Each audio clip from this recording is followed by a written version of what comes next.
छोटा लड़का बस बाहर पैकेज लेने गया था, लेकिन गलती से दरवाजा लॉक कर बैठा। उसे उम्मीद नहीं थी कि बगल का सिक्योरिटी गार्ड सिर्फ एक इंस्टेंट नूडल से दरवाजा खोल देगा। लड़का हैरान रह गया, उसे समझ नहीं आया ये कैसे हुआ। उसके बाद लड़का घर लौटा और अपना मेका सूट पहन लिया। जब वह शीशे के सामने खड़ा होकर खुद को निहार रहा था, तभी अचानक दरवाजे के बाहर आवाज आई। वह तुरंत चुप हो गया। पीछे मुड़कर देखा तो वही गार्ड था।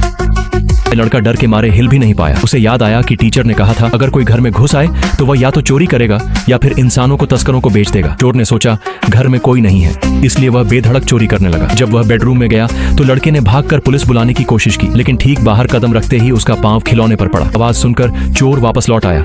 उसे लगा मेका सूट हिला है, लेकिन कुछ अजीब न पाकर सोफे पर बैठ गया।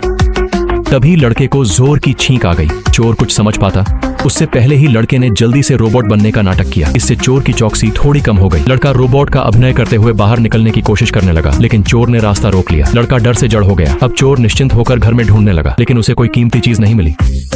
भूख लगने पर उसने रोबोट से खाना बनाने को कहा। रात छुपाने के लिए लड़के ने जाकर उसे नूडल्स बनाकर दे दिए।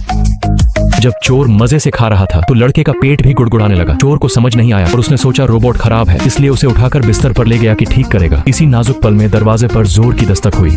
चोर ने खोला तो लड़के का सहपाठी खड़ा था। लड़के ने मौके का फायदा उठाया और ऐसा जताया जैसे वह अब भी सोकर उठा हो। उसने सच नहीं बताया, बस चाहता था गार्ड जल्दी से चला जाए। लेकिन सहपाठी ने बिखरा कमरा देखकर गार्ड से कहा कि चेक करे कहीं कुछ गायब तो नहीं। अगले ही पल लड़के ने कहा कि वाइन की बोतल गायब है। मौका देखकर गार्ड ने चुपके से चोरी की वाइन वापस रख दी। फिर लड़के ने कहा कि 3 पुराने मोबाइल भी गायब हैं।